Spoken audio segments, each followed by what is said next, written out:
Bien, je remercie tout d'abord l'association Léo Filière de m'avoir invité. C'était vraiment tout à fait gentil. Je remercie l'audience, les assistants d'être venus aussi nombreux. Je tâcherai de me tenir digne de leur attention. Alors, je me présente très rapidement. Donc, ma principale qualité, c'est d'être malacofiote. Je suis professeur émérite à l'université. Professeur émérite, je dis toujours, c'était une formule élégante pour dire que je suis retraité, à l'université Paris Diderot, qui, quand j'y suis entré, s'appelait l'université Paris 7 et était surnommée l'université Paris-Jussieu, emplacement qu'elle a quitté depuis longtemps. Et je me suis très rapidement spécialisé sur l'Afrique, et plus précisément sur l'Afrique subsaharienne. C'est il y a très longtemps, puisque le réflexe qui m'a fait décider de travailler sur l'Afrique, qu'à l'époque je ne connaissais pas du tout, avec laquelle je n'avais aucune attache, c'est la guerre d'Algérie. Donc c'est depuis le début des années 1960 que je suis, disons, entre guillemets, spécialiste de l'histoire africaine, essentiellement subsaharienne, ce qui est une mauvaise définition géographique, puisqu'évidemment, sauf les 5 pays de l'Afrique du Nord, tout le reste, y compris les États qui couvrent en partie le Sahara, sont dites subsahariens ou au sud du Sahara. Mais je reviendrai tout à l'heure sur le fait, parce que c'est effectivement c'est la question du racisme, sur le fait que dire Afrique noire, c'est déjà être raciste sans s'en rendre compte, parce que c'est un héritage colonial. Alors, je vais donc parler du racisme anti-noir, anti-africain, mais plus spécifiquement anti-noir, du racisme de couleur et de son histoire. Et comme je suis historienne, évidemment, je vais essayer de montrer à quel point la genèse de ce racisme est ancienne, enracinée dans l'histoire, et c'est un facteur, ce n'est pas le seul facteur bien entendu, mais c'est un facteur qui est utile à connaître pour comprendre à quel point il est enraciné dans notre imaginaire occidental depuis très longtemps. Alors je vais aborder ça finalement en 3 parties rapides. Je rappellerai d'abord l'absence relative de racisme anti-noir dans les temps anciens, dans l'Antiquité, même plus tard. Le rôle essentiel qu'a joué la traite des esclaves atlantiques dans la construction du racisme anti-noir. Et puis l'étape suivante qui a été, mais là je vais peut-être un peu empiéter sur ce que Axel dira, sur la construction du scientisme raciste au XIXe siècle. Alors le premier point, c'est effectivement l'absence relative de racisme antique. Parce que l'existence de Noirs en Afrique a été connue dans le monde méditerranéen et oriental depuis la plus haute antiquité. Il y en avait un peu partout, il y en avait un petit peu, pas beaucoup, mais il y en avait partout, et apparemment cela ne troublait personne ou pas grand monde. Je dirais que cela n'a rien d'étonnant, parce que l'Égypte ancienne était un des creusets du monde africain et occidental. Comme vous le savez peut-être, pour les Européens, les Occidentaux considèrent l'Afrique comme la déesse mère, mais les Africains subsahariens aussi. Et les deux ont, en tous les cas, en partie raison. Des peuples venus de tous les alentours étaient en Égypte de tous les teints de peau, y compris des pharaons. Et en un temps où le racisme de couleur ne prévalait pas sur le racisme de culture. Ce qui importait dans les temps anciens, c'était si l'on était civilisé ou barbare. Tous ceux qui n'avaient pas la culture dominante étaient barbares. C'était la réalité chez les Grecs, très nette, Aristote l'a très bien expliqué. Tous ceux qui ne sont pas de culture grecque ne méritent rien d'autre que d'être des esclaves, parce qu'ils ne valent pas grand-chose. Si bien que les allusions à la couleur sont relativement rares dans le monde antique, certainement parce que ces couleurs étaient variées. On est quand même dans le bassin méditerranéen en contact avec différentes régions du monde, et on y attachait donc guère d'importance. Et il est probable que la plupart des habitants, compte tenu des métissages et du climat, étaient plutôt basanés, quelques-uns certainement plus noirs que les autres, d'autres plus clairs, de morphologie variée. Et je dirais, il suffit de le constater sur les profils des fresques tombales égyptiennes. Et puis, il y a un exemple célèbre, Cléopâtre, la fameuse Cléopâtre, la dernière pharaone. Eh bien, personne ne savait quelle était sa couleur. Le premier qui ait parlé de sa couleur, c'est Shakespeare. Donc, évidemment, il n'était pas historien, il n'en savait rien. Mais il la qualifie dans une de ses pièces, tantôt de tawné, c'est-à-dire de basané, tantôt de black, c'est-à-dire de noir. Donc, ceci n'était pas relativement important. Et ce qui est important à remarquer, et qui est peu connu en réalité, c'est que les livres révélés, la Bible et le Coran, ne sont pas gênés par la question de couleur, contrairement à ce qu'on a raconté. Ce qui est condamné dans le Coran, ce sont ceux qui associent d'autres divinités au Dieu unique, donc c'est toujours la même idée, ce sont ceux qui ne sont pas de culture musulmane, donc c'est des barbares, et tous ceux qui ne sont pas musulmans méritent tout juste à l'époque et dans l'histoire de devenir esclaves, donc on retrouve la même chose. Et donc, comme chez les anciens Grecs, les barbares n'avaient rien à voir avec la couleur, mais avec la culture. Et dans la Bible, on ne trouve que 4 allusions au teint de peau noire. 4 allusions en tout. Et la Bible, c'est quand même gros. Il y en a 3 sur 4 qui sont plutôt laudatives. Et la 4e est informative. Alors, cette allusion informative décrit l'habitant du pays de Couche, c'est-à-dire Méroé, au sud de l'Égypte, qui ressemble au léopard, car pas plus que le léopard ne peut enlever ses taches, le couchite ne peut changer de peau. On en a déduit que couchites, c'était les Noirs, qui vont d'ailleurs être appelés Éthiopiens, d'après le mot grec, qui veut dire à la peau brûlée. Donc on les désignait, mais sans nuance particulière. Autrement dit, le premier vocabulaire utilisé ne fait pas allusion à la couleur, mais à une région. Les Couchites, c'est-à-dire au sud de l'Égypte. Et le mythe le plus révélateur dans ces 4 allusions dont je vous parlais, c'est une histoire qui concerne Moïse.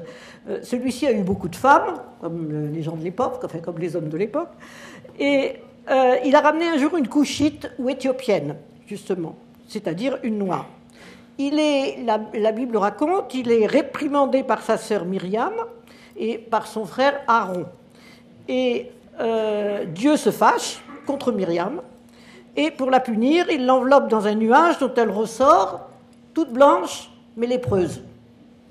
Alors, c'est une anecdote très moralement antiraciste, je dirais, et très peu connue en réalité, alors que, je peux vous donner la référence, c'est Nombre 2 à 15, enfin c'est une histoire qui est racontée dans la Bible. Il existe néanmoins une tradition, mais tardive, d'origine biblique, mais qui n'est pas dans la Bible, justement, qui naît au XIIe siècle, qui accrédite une image péjorative des Noirs, qu'on appelle la malédiction de Cham.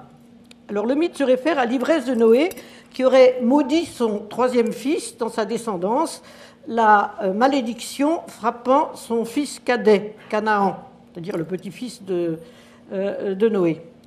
Alors, il y a un texte qui énumère les peuples descendants de Noé, un autre texte qui ont repeuplé la terre après le déluge. Il y est dit, les fils de Cham furent Couch, Misraïm, Pout et Canaan.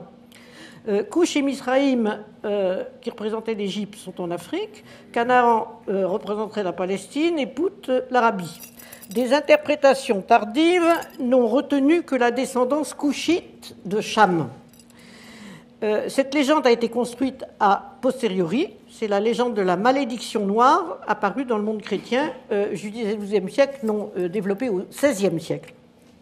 Et elle a été réactivée au XIXe siècle dans la théologie catholique du début du siècle. Alors pourquoi ? C'est que la traite atlantique, la traite des esclaves, était passée entre-temps et qu'il fallait bien, d'une certaine façon, justifier par quelque chose, et la malédiction de Cham a poursuivi tous les textes du 19e et du 20e siècle. Je l'ai encore retrouvé dans un petit Larousse de 1960, petit Larousse distribué aux collégiens, qui décrit toujours aussi les trois races, la blanche, la jaune et la noire, en rappelant le mythe de Cham dit dans la Bible. C'est-à-dire que l'auteur de l'article n'avait pas vérifié ces textes. Ce n'était pas un bon historien. Alors, j'en viens au rôle essentiel donc, que je vous annonçais de la traite des esclaves noirs, qui apparaît évidemment avant la traite atlantique. D'Afrique, des esclaves ont été vendus dès l'Antiquité. C'était une curiosité exotique, je dirais, dans l'Empire, chez les Grecs ou dans l'Empire romain surtout. Avoir des esclaves noirs, ça se remarquait parce qu'il n'y en avait pas beaucoup. Et puis les Arabes les arabo-musulmans à partir de l'époque de Mohammed, d'après un texte du IXe siècle, c'est-à-dire 2 siècles plus tard, disent que le premier commerce d'esclaves noirs aurait été décidé par contrat par un conquérant dans ses relations avec la Nubie, au sud de l'Égypte, et qu'il aurait imposé un tribut annuel de 360 esclaves en 31 de l'ère musulmane, c'est-à-dire en 652. Alors c'est rappelé plus tard, c'est une tradition là aussi enracinée, vraie ou pas vraie, en tous les cas ça indique qu'il y avait un commerce. Le mot traite est un mot ancien pour dire commerce. La traite des Noirs, ça veut dire le commerce des Noirs. Et ça veut dire qu'effectivement, très tôt, avec les conquêtes arabo-musulmanes, il y a eu esclavage de Noirs organisé, mais ne pas oublier que l'esclavage existait depuis très longtemps. L'esclavage a existé probablement partout, dans toutes les sociétés au début de leur développement, et que la quasi-totalité des esclaves étaient blancs, parce qu'ils venaient du nord de l'Europe orientale, du nord de la Thrace en Grèce, etc., etc. Donc, certes, l'organisation de la traite d'esclaves noirs commence à cette époque, mais elle était encore tout à fait minoritaire. Alors, au moment de l'arrivée des Portugais en Afrique, les Portugais décident d'explorer la côte occidentale de l'Afrique. Ils commencent en 1415. En 1415, au début du XVe siècle, ils débarquent à Ceuta, au nord du Maroc. Et tout le long du XVe siècle, ils vont avancer avec leur navigation, riz navigateur, etc., jusqu'au sud. En 1488, ils arrivent au cap, qui s'est appelé alors Cap de Bonne-Espérance. Et je vous rappelle qu'à cette époque, l'Amérique n'existait pas pour les Occidentaux, parce que l'Amérique est découverte en 1492. Donc de 1415 à 1488, pratiquement, les relations de l'Atlantique sont exclusivement luso-africaines. Et les Portugais, à cette époque-là, ne cherchaient pas spécialement des esclaves. Les Portugais cherchaient l'or, parce que c'était une époque où tout l'or occidental, pratiquement, venait d'Afrique. Ça avait commencé depuis longtemps, puisque, comme vous le savez, il y avait beaucoup d'or dans l'Égypte ancienne, qui venait de Nubie. Et puis, correspond au Moyen-Âge, vous avez eu le développement d'un grand commerce transsaharien entre l'Ouest africain, l'Afrique occidentale, et l'Afrique du Nord, justement, les empires arabo-musulmans, pour aller chercher l'or. Et nous avons depuis très longtemps des récits. Le premier récit de l'or arrivant d'Afrique occidentale remonte à Hérodote, 5e siècle avant Jésus-Christ, qui raconte effectivement ce qu'il appelle la troque muette, c'est-à-dire le commerce. Troque, c'est aussi un mot encore plus ancien pour dire le commerce, l'échange entre l'or d'Afrique occidentale, de l'Ouest africain, et le sel du désert apporté par les caravanes de chameaux, c'est-à-dire essentiellement par les Berbères qui descendent jusqu'au fleuve Niger et qui... Alors, Hérodote ne raconte pas le fleuve Niger. Hein. Il dit, au-delà des colonnes d'Hercule, il y a ça. Il a entendu raconter l'histoire. Mais ce qui est très intéressant, c'est qu'il raconte la troque muette, c'est-à-dire le fait que les partenaires déposent l'or et puis attendent si le sel est suffisant. Si le sel n'est pas suffisant, ils remportent l'or. Ils attendent que les autres viennent, mais ils ne se voient pas.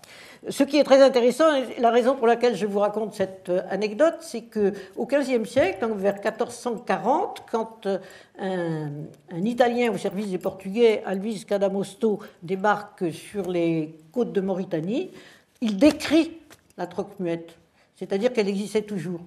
Il décrit aussi le fait qu'il achète des esclaves à un Malien, c'est-à-dire pas le Mali d'aujourd'hui, mais l'empire du Mali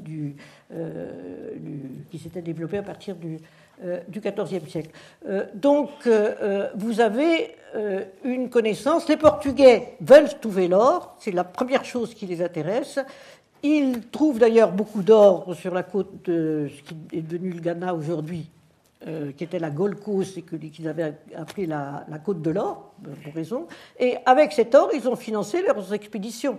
C'est-à-dire, d'une certaine façon, l'or africain a financé la découverte de l'Amérique de façon indirecte. Enfin, ça, c'est un peu un autre sujet. Et puis, progressivement, ils s'intéressent de plus en plus aux esclaves et en réalité, le saut va être franchi, et je vais venir à la construction du racisme, le saut va être construit avec l'extension massive des plantations américaines de canne à sucre. Et ça aussi, c'est une invention des Portugais. La canne à sucre n'est pas une invention des Portugais. La canne à sucre venait d'Inde. Elle était arrivée jusqu'en Égypte. Il y avait des plantations, probablement avec esclaves, en Égypte. Elle traverse la Méditerranée. Les Portugais essaient d'acclimater la canne à sucre dans les îles au large de l'Afrique occidentale. Le climat n'est pas assez humide et finalement ils trouvent vraiment la perle rare pour adapter la canne à sucre. C'est l'île de San Tomé qui se trouve, je n'ai pas de carte ici, mais vous avez imaginé l'Afrique occidentale avec le grand golfe qu'on appelle le golfe du Bénin. Et tout au fond du golfe du Bénin, à peu près en face de la Guinée équatoriale aujourd'hui et du Gabon d'aujourd'hui, vous aviez une île déserte, climat équatorial humide, sol particulièrement favorable, bref, l'idéal pour adapter la culture de la canne à sucre. La canne à sucre demande énormément de main-d'œuvre et c'est un travail pénible que font les Portugais. Ils vont acheter des esclaves sur la côte congolaise ou sur la côte du sud du Nigeria, à l'embouchure du fleuve Niger de l'époque. Il les apporte dans les années 1400, très tôt, à la fin du XVe siècle, 1470-1480, à San Tomé, et ils inventent la plantation sucrière négrière. C'est là qu'ils l'inventent. Au siècle suivant, au XVIe siècle, il y a une histoire très complexe dans l'île. On la connaît très bien par les sources portugaises, entre autres. Finalement, il y a des esclaves marrons, c'est-à-dire des marrons qui se sauvent, qui se regroupent dans une partie de l'île. Il y a un chef tout à fait entreprenant qui organise une grande guerre contre les planteurs, qui incendie les plantations. Et à ce moment-là, on a découvert depuis un certain temps le Brésil. Enfin, les Portugais ont touché le Brésil en 1500 et les planteurs décident de quitter San Tomé, qui va complètement décliner pendant un siècle ou deux, qui va repartir ensuite, mais avec les plantations de cacaoyers et de caféiers de façon tout à fait différente. Mais pendant un siècle et demi, on n'en parle plus. Et les planteurs s'en vont au Brésil et introduisent la canne à sucre au Brésil. Elle va se développer énormément avec la consommation de sucre, qui était inconnu sous cette forme en Europe, très très cher évidemment parce que le sucre venait d'Asie. Et les plantations vont se développer surtout au Brésil à partir du milieu du XVIIe siècle. Vers la fin du XVIIe siècle, elles passent dans les Antilles, dans l'archipel des Antilles britanniques d'abord, la Barbade en particulier, la Jamaïque et la Barbade, et puis Saint-Domingue, la grande île à sucre française, et vers la fin du XVIIIe siècle, Cuba, qui est encore colonie espagnole. Donc la très grande époque de la production de canne à sucre, c'est du milieu du XVIIe, en fait au milieu du XIXe, qui correspond à peu près exactement à la croissance, à l'apogée et au début du déclin de la traite atlantique des esclaves africains. Pourquoi ? Parce que les planteurs américains, au sens large, Amérique du Sud, Antilles, etc., avaient d'abord essayé les Indiens. Et les Indiens, ils étaient beaucoup morts déjà dans les rares mines d'or qu'il y avait qui étaient épuisées. Puis les mines étaient épuisées et les Indiens étaient morts. Et donc ils avaient aussi essayé les pauvres occidentaux pour s'en débarrasser, mais ça ne marchait pas. Et finalement, compte tenu du climat, compte tenu de la possibilité aussi, il n'y a pas seulement le climat et la résistance africaine, un climat de type équatorial ou tropical humide qu'ils connaissaient, mais aussi la possibilité de les traiter comme des esclaves, de les traiter en esclaves, la totalité de la main-d'œuvre des plantations sucrières dans les va être puisée en Afrique. Alors d'abord, c'est surtout la côte occidentale, la Sénégambie, le fond du golfe du Bénin, et puis dès le début aussi, toute la côte congolaise au sens large et angolaise. Alors sur la côte angolaise, vous aviez un royaume antérieur qui a été découvert par les Portugais. Et ça, c'est une histoire aussi intéressante, mais enfin, je déborde un petit peu de mon sujet, mais qui vous montre que les rapports n'étaient pas nécessairement à l'époque, justement, des rapports racistes, parce que les Portugais étaient très peu nombreux. Quand je dis à l'époque, c'est 15e, 16e siècle. Le racisme, vraiment, il se développe à partir du 17e. Il se construit pur et dur à partir du XVIIe. Mais en 1496, je crois, je me trompe peut-être d'une année, les Portugais débarquent chez le roi du Congo. Alors ce qu'on appelait le royaume du Congo, en fait, c'était l'Angola du Nord. C'est pas le Congo actuel, ou les Congos actuels, c'est plutôt l'Angola. Et ils ont des rapports très amènes avec le souverain du Congo, parce qu'ils comprennent que s'ils veulent faire des affaires, ils ne sont pas nombreux, les Portugais. Ils ne peuvent pas attaquer tout le monde, parce qu'ils se feraient massacrer tout de suite. Donc ce sont des échanges commerciaux qui se passent plutôt bien, avec des promesses des deux côtés. Le roi du Congo comprend tout à fait que c'est intéressant. Il se convertit au christianisme en 1496, quand même très tôt. Et il dit aux Portugais, écoutez, vous m'apportez des choses très intéressantes, envoyez-moi des maçons, des artisans, pour qu'on apprenne ici tous ces arts que nous ne connaissons pas. Et nous avons les lettres, les échanges de lettres entre le roi du Congo et le roi du Portugal. Alors au démarrage, c'est pas le roi du Congo qui écrivait ces lettres, évidemment, c'était des missionnaires.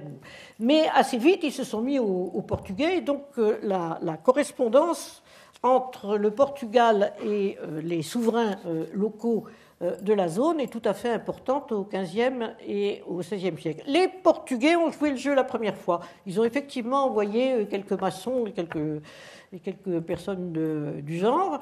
Le roi était très content, alors il a dit envoyez-moi d'autres, et voilà, c'était fini. Là, non, vendez-nous des esclaves d'abord, et puis on verra ensuite. Et si vous voulez, bon, les Congolais se sont fait avoir par un domaine qu'ils ne connaissaient pas de l'autre côté. Mais les rapports à l'époque étaient des rapports, je ne dirais pas des qualités, mais des rapports de négociation bilatérale tout à fait normaux dans les échanges commerciaux.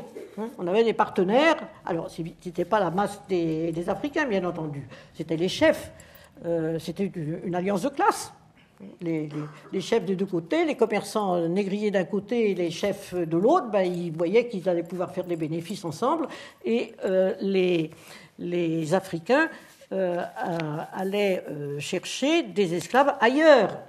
Il faut se dire que le continent africain est immense, 3 fois grand comme les États-Unis, qu'il y a aujourd'hui, je crois maintenant, 56 États. 55, 56, je ne sais plus, parce que ça augmente un petit peu de temps en temps, qu'à l'époque, il y avait des centaines de formations politiques différentes, avec des rapports variés. Il y en avait qui s'alliaient, il y en avait qui se faisaient la guerre, etc. Et en tous les cas, pour avoir des esclaves, on allait les chercher ailleurs, on ne vendait pas les siens. Le jour où le roi du Congo a commencé à vendre ses propres sujets, c'était au XVIIIe, XIXe siècle. À ce moment-là, le royaume du Congo a disparu, parce qu'il était à bout de souffle. Mais donc, tout ceci se passait en portugais, dans un créole portugais, dont on ne sait plus quelle était la couleur des personnes véritablement dans les sources d'archives. Il y en a énormément pour cette période, en portugais ou en hollandais. On ne sait plus quelle était la couleur des gens. Parce que ces Portugais, ils pouvaient être originaires de la côte africaine, originaires des îles, métis, beaucoup de métis, parce que les vrais Portugais, si je puis dire, les Portugais venus du Portugal, ils s'installaient sur la côte ou dans les îles, et puis ils prenaient femme, c'est-à-dire qu'ils achetaient une esclave, et puis à la deuxième génération, ils étaient métis, à la troisième génération, ça dépendait, et par conséquent, il y a un agent anglais du temps où le racisme était bien installé au XVIIe siècle, donc plus tard, un siècle plus tard, qui est en Sénégambie, qui demande, il raconte ça dans un écrit, il demande à des gens qui étaient là, des Africains, vous êtes de l'équivalent de ce qu'on dirait aujourd'hui, vous êtes de quelle ethnie? Et le gars lui répond, je suis portugais. Et l'anglais écrit dans son texte, ils sont fous ces gens-là, ils sont noirs comme du cirage, et ils disent qu'ils sont portugais, parce qu'ils ne connaissaient pas l'histoire des 2 siècles précédents. Bon, c'était un petit peu comme ça. Évidemment, avec le développement très fort des plantations, surtout dans les Antilles, en particulier à Saint-Domingue, où vous avez un planteur pour 100 esclaves, les rapports sont des rapports très inégaux. Les planteurs, il y a quand même un certain nombre de révoltes, bien entendu. Les planteurs sont sensibles aux rapports de force. L'esclave n'est rien par définition. Je dirais que la définition de l'esclave, c'est très difficile, on discute beaucoup là-dessus, mais l'esclave, c'est à la fois quelqu'un qui n'est pas considéré comme... qui est considéré comme un outil, comme un objet, et pas comme un être humain, tout en reconnaissant quand même dans les discussions théologiques que c'est un être humain, qu'il a une âme, ça date du XVIe siècle. Mais néanmoins, il n'est pas digne, il vaut rien. Sauf quand il faut l'acheter, évidemment. Mais c'est un objet qu'on peut acheter et qu'on vendre, et qu'on peut vendre. Et par ailleurs, cet objet, il doit absolument être déraciné. Parce que si on le laisse dans sa propre société, il cherchera évidemment à rejoindre sa famille, son village, etc. Et le grand déracinement, c'est la traversée de l'Atlantique. C'est aussi la traversée de la Méditerranée ou la traversée de l'Asie.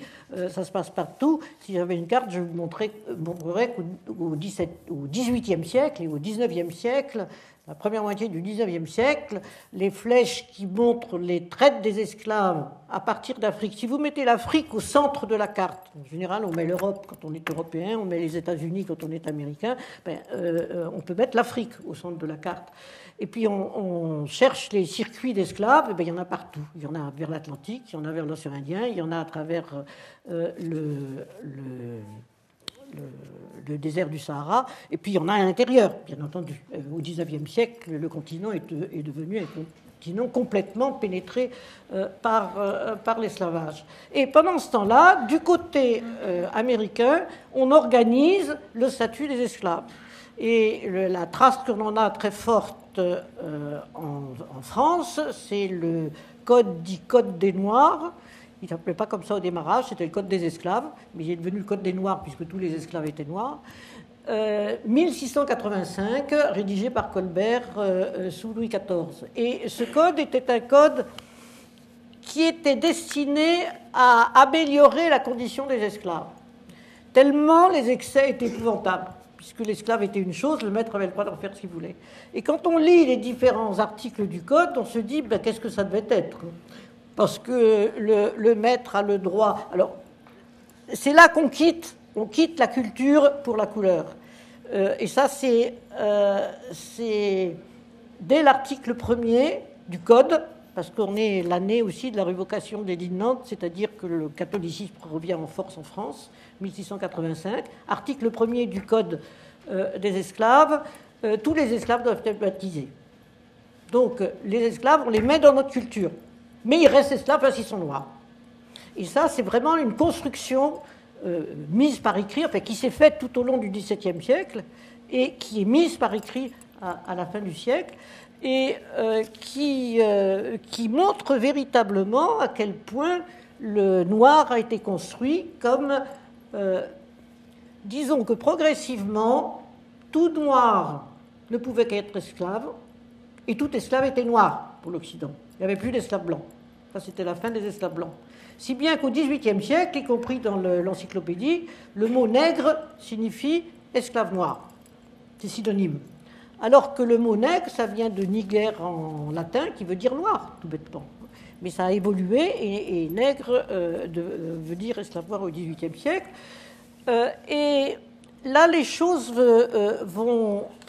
j'ai encore un petit peu de temps, là. Oui, oui. Les choses vont progressivement changer dans la mesure...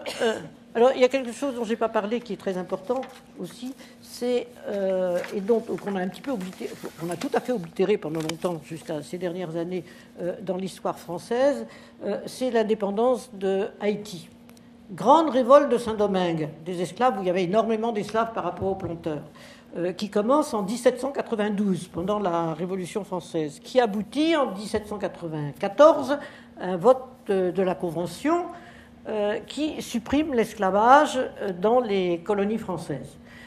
Mesure qui va être révoquée par Napoléon en 1802, ce qui posera des problèmes épouvantables, en particulier en Guadeloupe, pas en Martinique, parce que la Martinique était occupée par les Anglais, et par conséquent, les esclaves n'avaient pas connu la fin de l'esclavage, mais en Guadeloupe, ils ont été libres pendant quelques années, puis ils sont redevenus esclaves en 1802. Mais cette révolution de Saint-Domingue, elle aboutit à une guerre très violente. Finalement, en 1802, les Français renoncent, et en 1804 est proclamée la République de Haïti, République indépendante noire. Premier État noir indépendant de l'histoire moderne, si je puis dire, au sens contemporain. Parce qu'il y avait plein d'États africains, évidemment, indépendants en Afrique. Mais dans le monde occidental, un État noir indépendant avec la suppression de l'esclavage. Imaginez ça en 1804. L'esclavage n'est supprimé dans les colonies, dans les îles avoisinantes britanniques qu'en 1835, dans les îles françaises qu'en 1848, sauf évidemment Saint-Domingue qui est perdu, à Cuba qu'en 1880. Bref, Haïti, c'est la terreur pour l'économie occidentale sucrière. Donc il va y avoir une espèce de mur de verre, un blocus réel, surtout pas de contact avec Haïti. Et ça date, ça commence en 1804, puis on l'oublie. Et on l'a oublié tellement qu'on a redécouvert finalement que... je m'en suis aperçu, ça c'est une anecdote, mais très révélatrice, parce que c'était un collègue remarquable, tout à fait de gauche, enfin pas du tout un réactionnaire comme un juriste en toge, et je revenais de Haïti, c'est la première fois que j'y étais allé, et j'avais été très frappé par cette histoire que je ne connaissais pas. Moi, j'avais découvert dans ma jeunesse, par hasard un peu, parce que mes parents étaient abonnés au Club du Livre, la vie de Toussaint Louverture par Aimé Césaire, mais ce n'était pas connu du tout. C'était un peu un miracle que je sois tombé sur ce livre.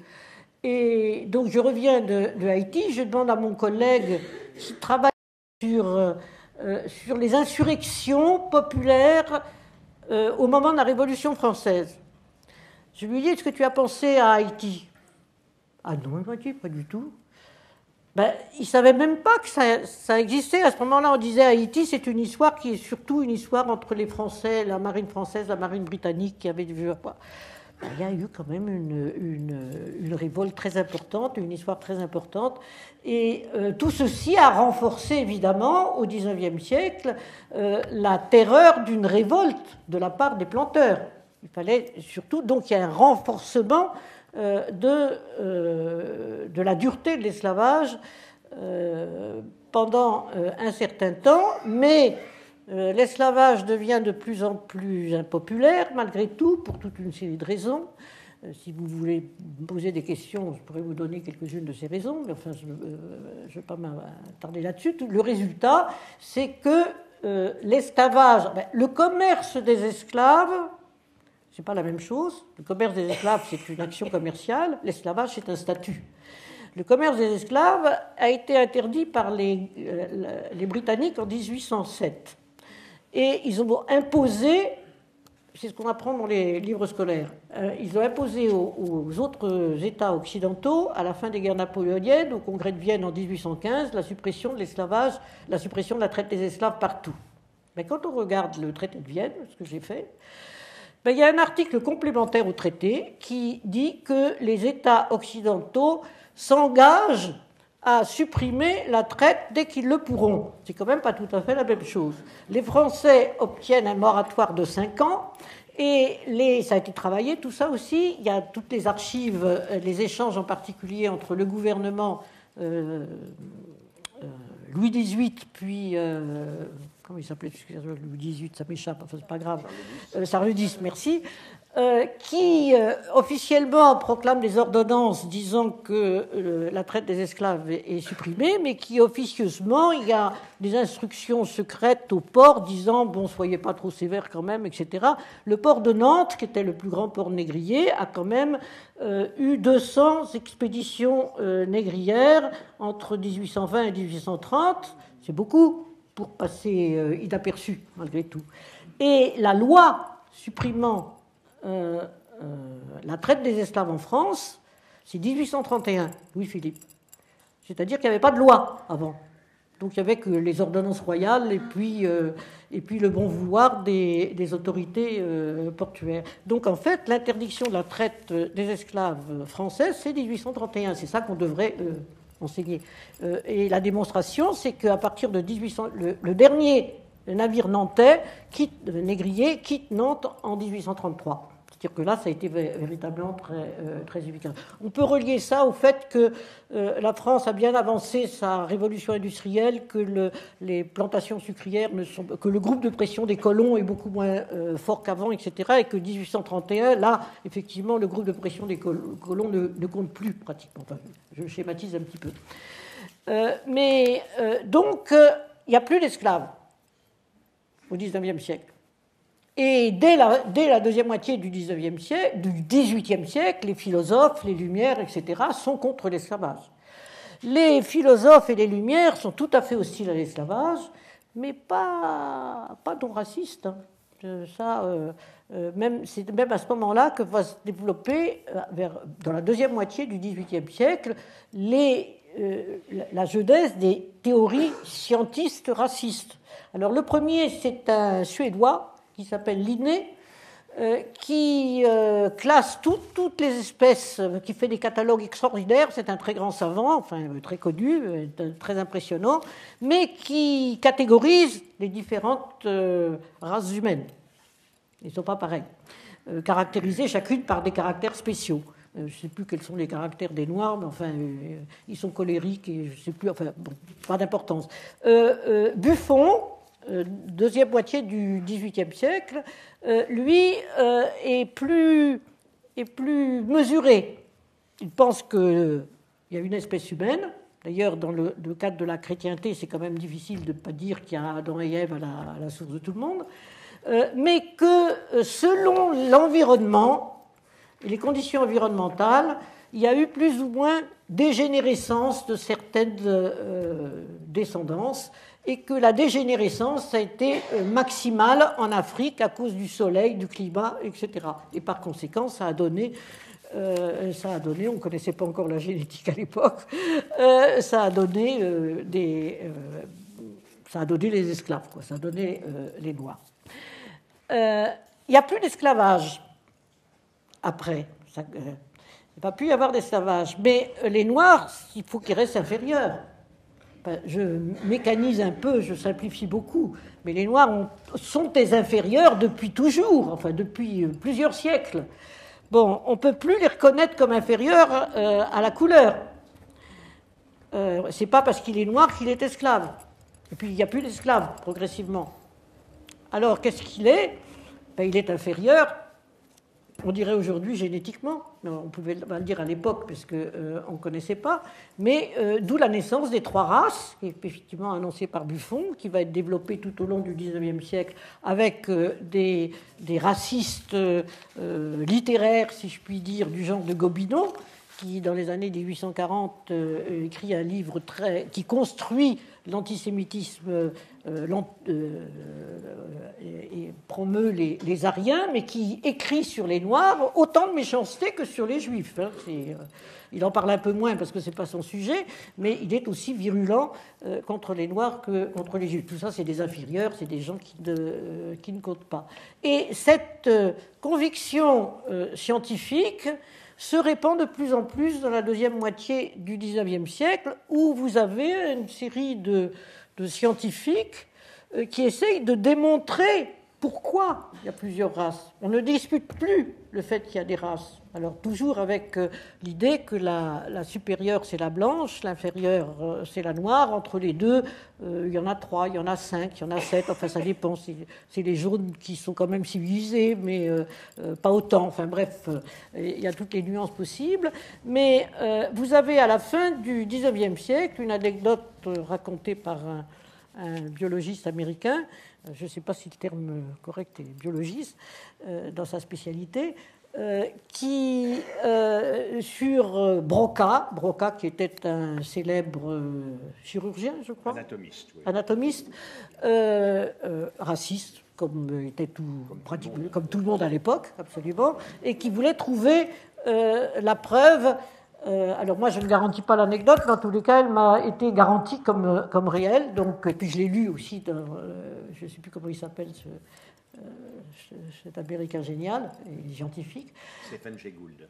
Merci, oui, Stephen Jay Gould. Et donc, Broca a cru découvrir l'inégalité des races dans la preuve, dans la dimension entre le ratio entre l'humérus et le radius. Vous direz ça mieux que moi parce que...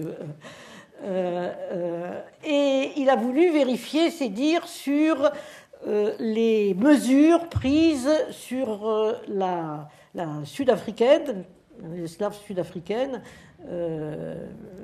Sarge, qui surnommait la Vénus Hottentote, qui a été disséquée en France en 1815. Et puis patatras,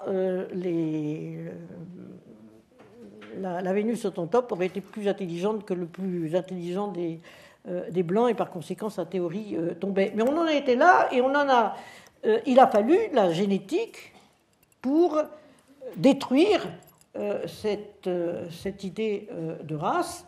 Alors là, je n'en dirai pas un mot, et ça se développe essentiellement dans les laboratoires et chez les chercheurs dans les années 1920, mais ça a mis beaucoup de temps à pénétrer l'opinion. Et finalement, le premier grand livre de vulgarisation scientifique sur l'inexistence des races, c'est Jacquard en 1976, si je ne me trompe, c'est-à-dire 50 ans après. Il faut un demi-siècle entre la découverte et la vulgarisation scientifique, qui n'a d'ailleurs pas convaincu tout le monde, évidemment, puisque le racisme existe toujours.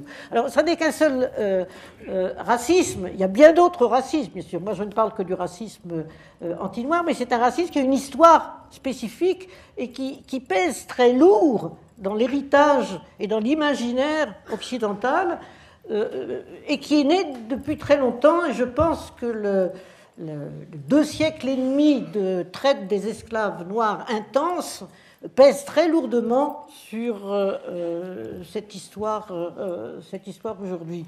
Si bien que, après la Deuxième Guerre mondiale, en 1950, l'UNESCO, même un petit peu avant, enfin, l'UNESCO décide de lutter contre le racisme, en particulier contre l'antisémitisme, et réunit un aréopage de savants, des anthropologues, des médecins, des anatomistes, enfin toute une série de gens, pour faire une grande déclaration contre le racisme. Mais on a beaucoup dit à cette époque-là que Lévi-Strauss avait été très important. Il a été très important, effectivement, parce qu'il a dit c'est pas les races qu'il faut étudier, c'est les cultures, les différences de culture. Ceci dit, aucun de ces spécialistes ne s'élève vraiment contre l'existence de races autres que pour les Juifs. C'est-à-dire qu'on est encore un peu incertain au niveau des sciences sociales, j'entends. On est incertain quant au statut des Noirs. Donc il y a une première grande déclaration qui est publiée en 1950, si je ne me trompe, mais qui suscite tellement de protestations parce qu'elles ne font pas suffisamment la distinction entre les races humaines, qu'il y a une deuxième réunion en 1951 avec une deuxième déclaration beaucoup plus confuse quant à l'idée de race. Et sous l'influence, je dirais, là, alors ça c'est un autre sujet, mais que j'ai traité que j'ai essayé de traiter un petit peu dans un ouvrage sur les Allemands noirs sous le nazisme, sous le fait que toutes les théories raciales de la première moitié du XXe siècle, énormément développées dans les universités allemandes pré-nazies et nazies, évidemment, mais développées aussi dans un certain nombre d'universités américaines, parce que je n'ai pas du tout parlé de l'esclavage dans le sud des États-Unis, mais il ne faut pas oublier que cet esclavage, il a eu lieu pour le coton, matière première de l'industrie occidentale, dans la première moitié du XIXe siècle. Donc, vous avez tout un mouvement raciste, que j'appelle plutôt pour le 19e racialiste, dans la mesure où les gens croyaient vraiment que c'était le savoir de l'époque. Ils n'étaient pas... Oui, je vais m'arrêter. Mais tout ce savoir accumulé fait que le racisme, c'est-à-dire le fait qu'on sache maintenant, par la génétique, que les races n'existaient pas, mais qu'on continue à penser qu'elles existent, c'est ça le racisme. C'est vraiment une fabrication pour les Noirs, en tous les cas, je ne me reste pas, une fabrication de la première moitié du XXe siècle. Et il faut s'en défaire, et c'est encore, comme vous le savez, très dur. Excusez-moi. Merci.